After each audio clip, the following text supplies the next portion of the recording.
Oh, he is back and back to his very best. That is vintage Neymar.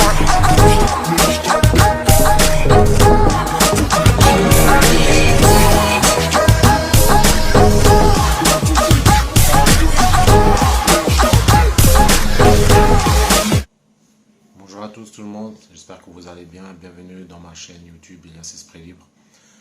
Dans cette vidéo, je donne juste mon point de vue, c'est pour ça que je vais réagir là-dessus. C'est rien de méchant, c'est un nouveau YouTuber qui fait en fait des lives avec des autres parieurs en fait dans les paris sportifs.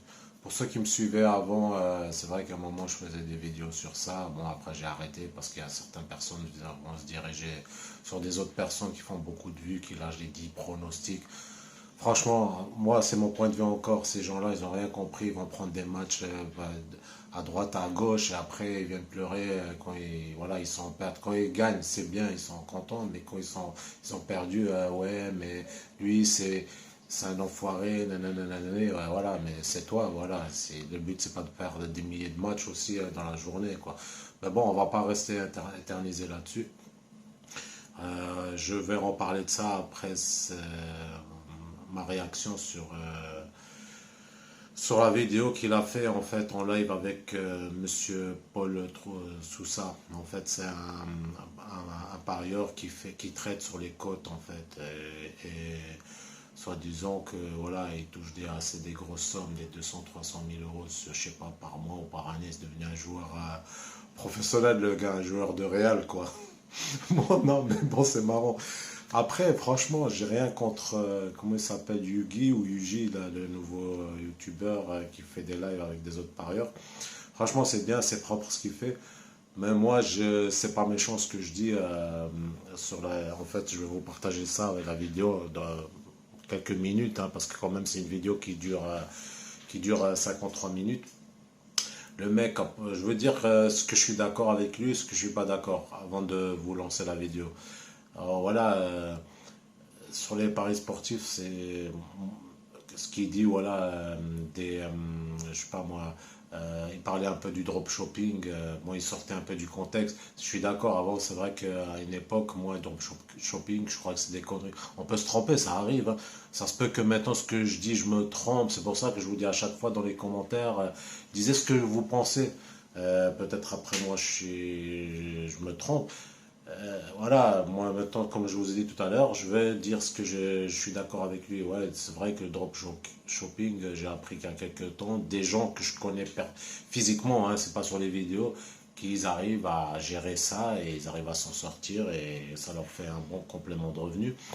Et ça, c'est intéressant aussi, ce que j'ai appris là dans la vidéo, c'est que lui, pendant 5 ans, sur 5 ans, il allait faire. En fait, je vous explique, il allait faire demander de l'argent à une banque. C'est vrai que je me disais toujours la question, mec, tu travailles pas, t'as pas de. Comment tu fais pour obtenir un prêt? Quand je dis un prêt, c'est pas 20 000 euros, c'est quand même des sommes un peu élevées, quoi.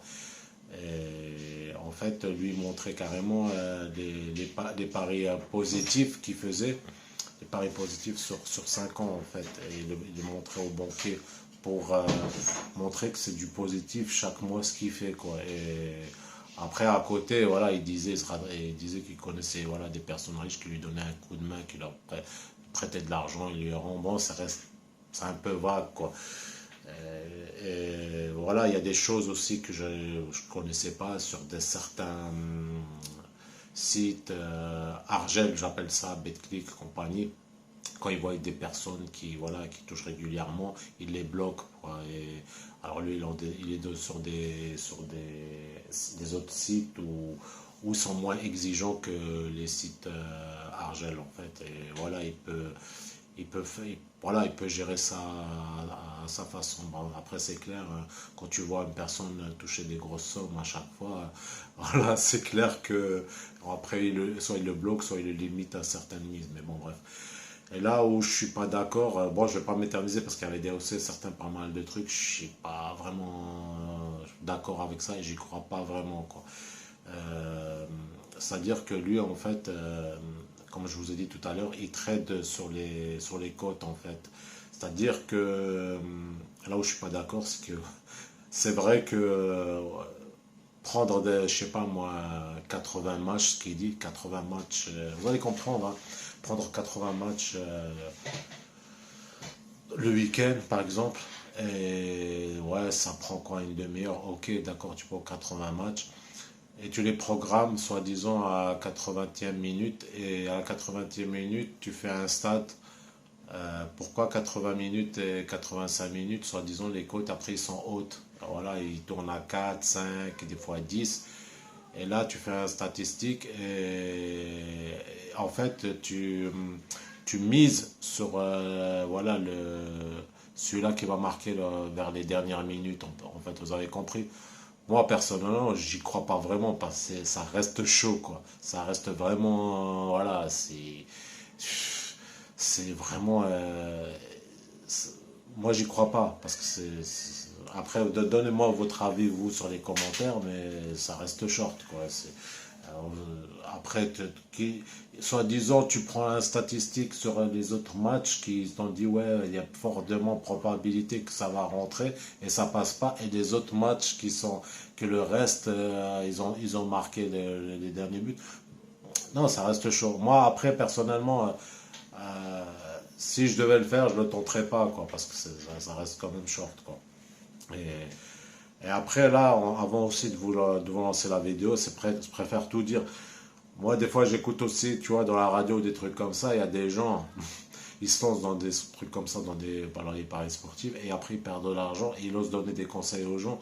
Moi aussi, ça, je leur dis de mon côté à moi, personne t'a dit d'aller là-bas, de miser, hein. C'est pas la peine de venir pleurer. Après, si tu sais pas gérer, si tu sais pas faire les choses, après, ouais, c'est clair, ça reste dangereux. Ça reste dangereux si tu t'y connais pas. Mais mec, déjà, pour les gens qui veulent faire du long terme, mais si t'as pas un budget derrière, là où je vais être pointueux là-dessus, quand tu montes une société, si tu n'as pas de stratégie pour gagner tes clients, pour gagner des trucs, ça ne marchera jamais.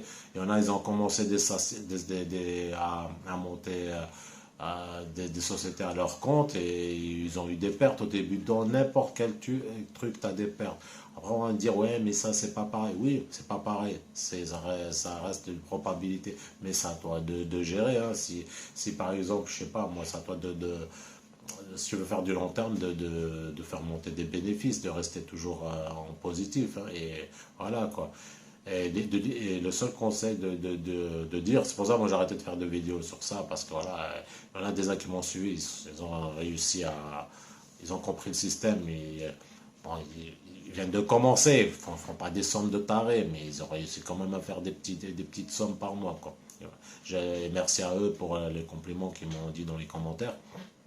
Par contre, après, voilà, je veux dire, si tu commences à prendre des matchs par-ci, par-là, c'est clair que ça va jamais le faire. Et c'est surtout la gestion. Tu peux pas gérer, ça ne marchera pas. Voilà, moi, pendant 3 ans, j'ai fait un test là-dessus. Et pourtant, je prenais des matchs tous les jours, du lundi au dimanche. Des fois, alors, s'il n'y avait pas de budget derrière, c'est clair que surtout, serait parti en fumée. Moi, le seul conseil le conseil le plus important, c'est de limiter les matchs. C'est de limiter. Tu t'y connais pas, commence à blanc. Ne va pas faire n'importe quoi, à moins que tu donnes pas la valeur à ta thune, hein. Après, voilà, moi, tout le monde moi, je suis parmi les gens qui j'ai commencé à blanc. Ça marchait pas, je laissais tomber, quoi. Mais voilà, faut savoir le faire. Ça marche pas, ne le fais pas, c'est tout. Là, passe à autre chose. Voilà, c'est tout. Moi, je vais pas m'éterniser là-dessus. C'est vrai que la vidéo elle va durer un peu longue. Je vais vous lancer la vidéo et pour quelques minutes et je reparlerai encore de ça. Ça peut être utilisé au cas où, mais c'est pas un investissement. Quand moi j'entends des gens qui me disent t'investis dans quoi? Ouais, dans les crypto-monnaies, et puis je gagne de l'argent avec les crypto-monnaies. Non, c'est pas possible. Tu gagnes pas d'argent avec les crypto-monnaies. Tu mets ça dans un coin et puis t'attends. Encore une fois, quand on discute. Là, il parle de crypto-monnaie, dropshipping, un peu des appartements, parce que le mec s'investit aussi à autre chose. Mais bon, il avait dit qu'il avait arrêté les crypto-monnaie. On va juste regarder une minute, même pas, et on passe à la Quand tu fais des vidéos là-dessus, tu discutes, etc., t'as toujours des mecs qui ont acheté le bitcoin à 3000 et qui l'ont vendu à 60 000 juste avant que ça chute. Bon, ok. D'accord, et si c'est tant mieux. Pour autant, non, encore une fois, J'avais un petit peu, j'avais consacré 5% de mon patrimoine sur de la crypto, jamais plus. Non, je l'ai vendu parce que c'est pas mon truc. Non, là pour l'instant, Ok, non, t'as raison. Faut... je suis full immobilier. J'avais un peu d'actions, etc. J'ai vendu. C'est pas, encore une fois, c'est pas mon truc. J'aime le cash flow. J'aime non, mais l'immobilier, de toute façon, c'est la meilleure chose. C'est la seule chose qui a traversé les guerres, l'or et l'immobilier. C'est la seule chose qui a traversé les guerres et tout, quoi. Enfin, tous ces placements le plus sûr. C'est sûr, et puis encore une fois, après, j'aime le principe de levier. Bon, on va pas en parler trop longtemps parce qu'on va ennuyer les internautes, mais j'aime le fait de me dire, ok, j'ai investi 1 million, je fais 2 millions de prêts, par contre, je suis payé tous les mois sur un investissement à 3 millions. Si ça fait sens. Je risque 1 million, finalement, j'ai payé 1 million pour avoir les dividendes d'un truc à 3. Et ça, je trouve ça fabuleux. Alors que quand tu achètes des actions, si j'achète 500 balles de Tesla, j'ai 500 balles de Tesla. Si j'achète 500 balles d'immobilier, j'ai 1,5 million d'immobilier. Et ma question avait une trajectoire également, c'est donc, on fait des investissements, c'est bien, mais comment tu fais? Parce que j'entends des gens, il me manque un élément en fait, quand des gens du monde des paris sportifs, c'est pas une critique, hein, c'est juste une réponse que je n'ai pas, puisque je l'ai vécu et c'était compliqué. Comment tu fais pour investir auprès d'une banque? Parce que, déjà, sachez-le, quand vous avez des mauvais résultats dans les paris sportifs, la banque, elle vous blacklist. Allez demander un prêt après si vous êtes à moins 10 000. Croyez-moi, il se passe des choses compliquées par la suite. Et même quand on gagne, après il faut aller justifier cet argent et puis montrer que c'est plus ou moins récurrent et que vous pouvez obtenir un prêt. Comment t'as fait toi? Ouais, sauf si c'est... parce qu'il y a plusieurs moyens, il y a des moyens, j'ai la chance de connaître des gens qui sont très très riches, donc mais vraiment très très très riches. J'ai un ami qui est milliardaire, donc ça commence à qui tu vois, il donne de l'argent, il me le rend en fait. D'accord. Mais si je passe pas comme ça, je l'ai fait d'ailleurs, tu vas à la banque et je leur ai tout montré, je leur ai montré tous mes résultats. Voilà, c'est ça qui m'intéresse. La tête du banquier, il a dit quoi? Il a rigolé. C'est fabuleux, comment tu fais? Il est dans l'information. C'est possible de faire quelque chose avec ça? On peut prendre un dossier, construire, voilà, c'est ça qui est intéressant. Ouais, par contre, il faut plus d'apport. Ouais, bah ouais, bon, ouais, c'est sûr. Au lieu d'arriver, par exemple, moi sur mon projet immobilier, je suis arrivé avec 32% d'apport. Ouais, moi aussi, j'ai dû fournir beaucoup. Voilà, la plupart des gens, par exemple, si tu veux mettre 5% d'apport pour acheter une maison, tu montes des gains paris sportifs, oublie frérot. Mais si tu commences à vraiment gagner, si tu montes des preuves, j'ai montré des preuves sur 5 ans. Ouais, il y a un gros historique quand même, bien sûr. Le mec il t'apporte de champagne, tu vois ce que je veux dire? Voilà, en toute honnêteté. Ok, ça fonctionne. Mais c'est technique, c'est compliqué. C'est compliqué les premières années. Ben c'est ça, mais dites-vous qu'il y a une réalité en fait. Faut penser à tout. C'est la vie réelle, les gars. Et bien sûr. Ouais, il faut gagner ou perdre. Encore une fois, il faut... Je sais pas comment dire, je trouve qu'on vit beaucoup dans un monde d'apparence et dans un monde où il faut montrer en permanence. Et pourquoi pas? Là, on passe à la suite de vidéo. Je vais vous en montrer encore quelques minutes l'autre. Après, vous allez regarder, hein, c'est la taverne des parieurs. Ah, il fait du truc propre. Après, moi, je vous donne ma réaction à certains. Comme on me connaît, on me suit. Des fois, je réagis à des vidéos, mais c'est rien de méchant. C'est juste moi, des fois, je suis pas d'accord. Après, voilà, c'est les trucs sportifs, c'est de la logique. Il faut se mettre en tête. Après, c'est chacun ça. On en reparlera juste après cette vidéo-là. On regarde ensemble et on reparlera.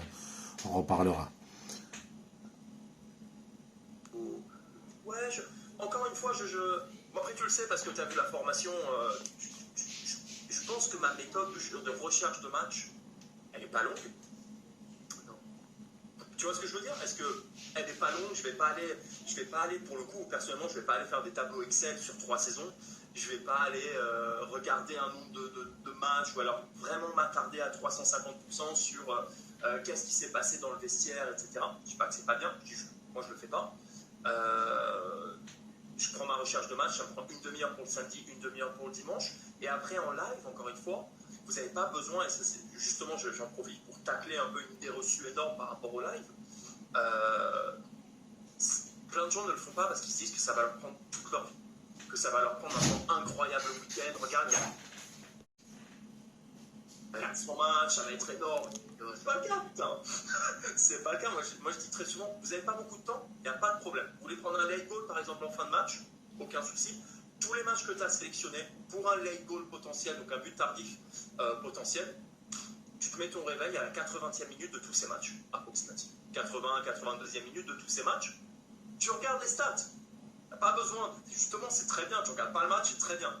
Tu regardes juste les statistiques, le score. Ok, est-ce que potentiellement il y a une raison pour aller chercher ce but? Oui, non. Si c'est oui, ok, très bien. Si c'est non, on passe à autre chose. Next, ça t'a pris 30 secondes et tu regardes les stats. Ok, est-ce que, par exemple, si le favori doit marquer par rapport au score en cours, est-ce que les statistiques le montrent? Oui, ça correspond à mon analyse d'avant-match. Je vais rester sur le match. Oh non, putain, je vais devoir rester 5 minutes. Allez, tu vois ce que je veux dire? Voilà, juste, à un moment donné, encore une fois, c'est une question de limitation. Il faut arrêter de chercher des raisons pour ne pas le faire. Il faut juste chercher des raisons qui vont aller dans ton sens. J'en reviens un tout petit peu à l'immobilier. Moi, il y avait plein de raisons, petites raisons, et c'est ma femme qui les a beaucoup soulevées pour l'immeuble qu'on a acheté. Et elle m'a dit, ouais, mais regarde, il y a ci, oui, mais regarde, il y a ça. Ouais, est-ce que fondamentalement, il n'y a pas plus de points positifs? Si, ok, let's go. Voilà, donc c'est juste ça. Mais ouais, non, mais c'est important ce que tu dis, et ça, du coup, Philippe Bello en parle. Il dit que, parce qu'avec une vie de famille, etc., il y a des solutions, par exemple, à 15h, prendre tous les matchs de Bundesliga qui commencent. Donc, déjà, tu sais que tu vas bosser à partir de 15h, à tel moment, que tu peux aller faire, tu peux next ta première minute. Voilà la MIF, je vous ai montré la vidéo. Après, dites-moi ce que vous pensez. Parce que comme je vous ai dit tout à l'heure, les trucs fin de match comme ça reste du cul, hein, excusez-moi du mot. Hein, voilà, tu peux pas, c'est chaud. Le mec, après, peut-être il peut se permettre parce qu'il a vraiment une grosse bankroll. Il a que ça à faire. Parce qu'après, le fait de dire ça prend qu'1 heure ou ça prend 5 minutes, à mon avis, le mec il squatte pendant toute la journée, pendant 12 heures à faire ça. Après, il fait des formations, fait des trucs comme ça. Moi, personnellement, j'y crois pas. Après, c'est pour ça que dans des vidéos, j'interviens des trucs. Parce que quand tu es dedans, tu le sais, c'est normal. Voilà, tu interviens. Parce que, voilà, moi, comme je dis, quand quelqu'un. Parce que dans les paris sportifs, tu as plusieurs formules. Tu as les doubles chances, tu en as plein. Il y en a comme ce qui fait comment il s'appelle, Yugi ou excusez-moi si je prononce mal son nom, parce que je n'ai pas bien regardé tout à l'heure. Lui, il est spécialiste des doubles chances. Là, oui, j'y crois, parce qu'il sait comment y faire, comment, par exemple, appliquer la méthode, quand il faut appliquer cette formule-là, le double chance, quand il faut appliquer une autre formule. Et ça demande énormément du temps. Tu peux pas. Voilà. Après, là où je m'appuie qu'avant, quand je faisais des vidéos sur ça, là, ils te disent, ouais, mais c'est de la chance. Il faut pas confier. Comment dire. C'est pas comme le loto. Il y en a qui croient, ouais, mais c'est comme le loto. Non, c'est pas comme le loto. Parce que le loto, voilà, tu peux mettre à chaque fois 10, 10, 10, 10, 10, 10, 10. Au bout de 40 ans, tu as mis je sais pas combien. Et je sais pas, 30 000 ou 40 000 euros que tu aurais pu faire quelque chose d'autre, quoi. Mais là-dedans, voilà, si tu sais t'appliquer, voilà, tu arrives à t'en sortir. C'est comme dans chaque truc, quoi. Mais tu t'y connais pas ou surtout mentalement tu n'y arrives pas, voilà, c'est clair que comme partout, tu auras toujours des pertes, mais il faut les gérer ces pertes-là. C'est comme je dis tout à l'heure, que tu montes un projet ou quelque chose comme ça, et voilà. Et si tu sais, voilà, moi quand je suis quelqu'un aussi, depuis des années, je suis un opportuniste. Quand il y a des opportunités de faire quelque chose, je suis dessus, quoi.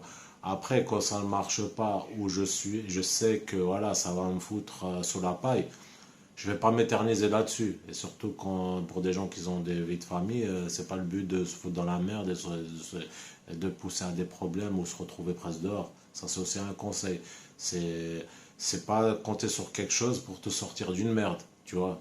Ça, par exemple, si tu es au-dessus de 0 à la fin du mois, fais autre chose. Ne compte pas sur des trucs comme ça. Ça, c'est pour, comment dire, pour te permettre, je sais pas moi maintenant, c'est arrivé à certains bankrolls, permettre d'investir sur autre chose après, de faire des autres trucs. Mais c'est pas, entre parenthèses, de te sortir d'une merde, hein, parce qu'il y en a certains, personnes vont sur des trucs comme ça parce qu'ils sont sous la paille ou au-dessus de zéro à la fin du mois. Ils sont là, ils se disent, eh, mon Dieu, qu'un match il passe, comme ça, moi, je peux respirer, je peux me sortir, m'enlever l'épine du pied, quoi. Non, non, si c'est pour ça, ne va pas là-dedans, quoi. Et c'est ce que je conseille, moi, un conseil propre. Je vais dire, n'y va pas longtemps, c'est dangereux, c'est tout ça, si tu, voilà, si tu sais pas t'y faire, tu te contrôles pas mentalement, tu commences à faire n'importe quoi, tu es dans le brouillard, laisse tomber. Fais, si, bon, si, il faut, si, quand quelqu'un commence, c'est de commencer à blanc. Tu prends un carnet, tu t'entraînes là-dessus. Qui mettra 8 mois, 1 an, il y a des personnes qui ont commencé comme ça. Et limiter les matchs, ça sert à rien, là, les petits là, zigoto là, que je les vois sur internet, là, 10 pronos, faire 10, 15 pronos, vas-y, range tes trucs là, 10 pronos. En fait, quand tu te seras, peut-être tu vas être en bénéfice, mais après, personnellement, tu vas les perdre, tu vois, voilà, ça va faire un système de balance, parce que quand tu les entends parler, c'est toujours, ouais, voilà, je me suis fait telle et telle somme il y a 2 mois, et ces mois-ci, je suis en baisse. Et tu as l'impression que c'est un système de balance, il monte, il descend, quoi. Et voilà, et il faut avoir un budget derrière, c'est pas, t'arrives avec 20 euros ou 100 euros, ça sert à rien du tout, tu vois. Et c'est des gens comme là, quand ils parlent, ils ont des gros budgets, quoi. C'est pour ça qu'ils se permettent de faire des autres investissements. Voilà, quoi. Et j'ai reçu aussi des retours sur Instagram. Il y en a qui me demandaient est-ce que je dois payer des pronostiqueurs. Moi, le conseil que je donne à tout le monde, paye pas. Paye rien du tout. Démerde-toi toi-même, apprends, c'est tout. Tu vois ce que je veux dire? Et c'est pas que dans les trucs sportifs, c'est dans la vie de tous les jours. Apprends à t'en sortir et à créer ton propre argent. Tu vois ce que je veux dire? Et c'est toi, t'apprends à t'en sortir tout seul et tu comptes que sur toi-même. C'est pas contre les autres personnes et contre les traîtres. Tu vois? Les guetteurs là qui vont se reconnaître. Tu vois? C'est compte sur tes épaules déjà pour commencer. Travaille. Et les trucs là en plus que j'en parle, trucs sportifs, ça c'est rien qui c'est en plus. Tu vois? Voilà, si tu arrives à gérer le truc, tant mieux pour toi. Mais le but, c'est pas de t'enfoncer. Si tu vois que tu vas t'enfoncer et que tu n'y arrives plus, calme-toi, trouve un système. Si vraiment il n'y a pas de possibilité, ne le fais pas. Comme moi, je vais, pour terminer la vidéo, comme moi, je vais par exemple sur une opportunité, je vois si moi je suis capable de faire, tant mieux. Si je vois que ça va me foutre un peu dans la paille, c'est pas la peine d'insister, de m'enfoncer non plus. Voilà, quoi. Si c'est pas fait pour moi, je le fais pas, quoi. Voilà, quoi. J'espère que ce conseil-là vous aide et faites attention à ces trucs-là. Je vous dis, abonnez-vous à la chaîne pour être toujours d'actualité et sur les vidéos, je fais sur tous les thèmes essais véhicules et j'aime bien changer régulièrement, quoi, parce qu'en ce moment, c'est un peu rare les essais véhicules. Et voilà, dans mes vidéos aussi, la plupart des vidéos, c'est aussi pour passer des bons moments, donner des conseils comme là. Et si, pourquoi pas, certains, ça pourrait leur aider pour leur parcours. C'est toujours ça, voilà. Je vous laisse la MIF, je vous dis à la prochaine dans les prochaines vidéos. Prenez soin de vous et surtout attention à vous, faites attention à ce que vous faites. Renseignez-vous bien, prenez les bons conseils avant de faire quoi que ce soit dans l'immobilier, dans certains trucs. Suivez juste les bonnes personnes qui vont vous donner des bons conseils et suivre les bons chemins. Allez, je vous laisse la MIF. Ciao, ciao.